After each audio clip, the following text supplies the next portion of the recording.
Hey guys, what's up? It's your favorite beast of burden. Um, and today's video is gonna be a tough one for me to make. I didn't think it deserved to take my glasses off, but it's still um about a topic pretty close to my heart, and that's the fact that my brothers raised me, guys. My brothers raised me. Now, this is not to say that they were the only ones that raised me, but they were the primary ones that raised me since I was little. As all of you will know, I was born into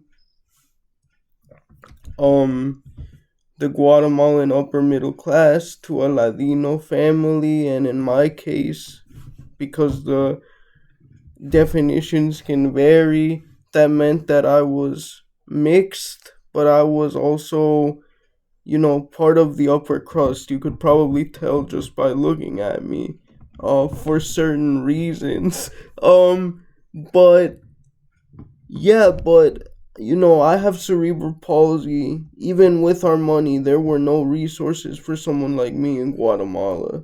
Um, at least not in terms of quality of life. Yeah, my parents could have hired a tutor, and they did hire a tutor, but that's obviously not the same as going to school, um, and having a life. And for someone as severely disabled as I was, requiring a wheelchair, that just didn't exist. Now, more worldwide conditions, like for example, let's say polio and stuff like that, the systems there were better equipped to handle that. In fact, Guatemala's former president, although I don't agree with his politics, Alejandro Giammattei, um he had polio.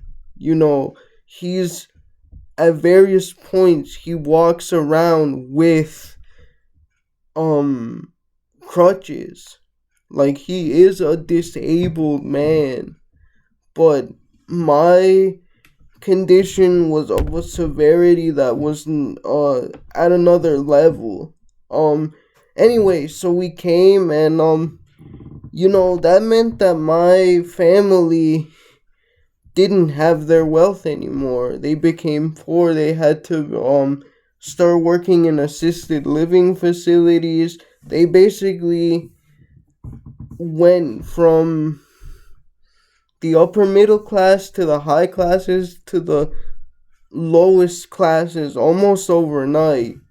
And this meant that, for a very long time, me and my brothers would have to be left with our landlords and stuff. They did us a favor very gracefully. Um, but later on, after the initial time, after I got all my operations, because that's what we came for, to go to Shriners Hospital for Children so that I could get equipment like braces and my operations done. And yeah, man. Um, Eventually, my oldest brother who came with us, who was born in the early 90s, so he was a preteen when we came, basically. Um, he had to take care of me and my brother as my mom and dad, and then later just my mom, because of reasons that I've talked about before, um, had to work. Um, Now, my brother, this oldest brother, he's not very smart, honestly, but it didn't help that he had to devote most of his time to making sure that we had our homework done, that we were tucked in, that we were safe. That's a big responsibility for um basically an 11 or 12-year old or any teenager, right? Um And yeah, and that continued on until he went back to Guatemala. But he was literally changing my diaper, guys. He was helping toilet me and stuff like that, and bathing me at 12 to 17 years old, or I'm sorry, like 18 years old, basically, guys. Um, I know it was necessary. I know he did it because he loved me, but can you imagine what that must feel like as a teenager? And I know it wasn't my parents' fault, right? Because they were working. So they had no choice. Either they worked or we would go homeless. What do you want us to do? Um, but then as my my other brother, my younger brother, my oldest brother that came with us, um, between me and him, there are 8 years apart.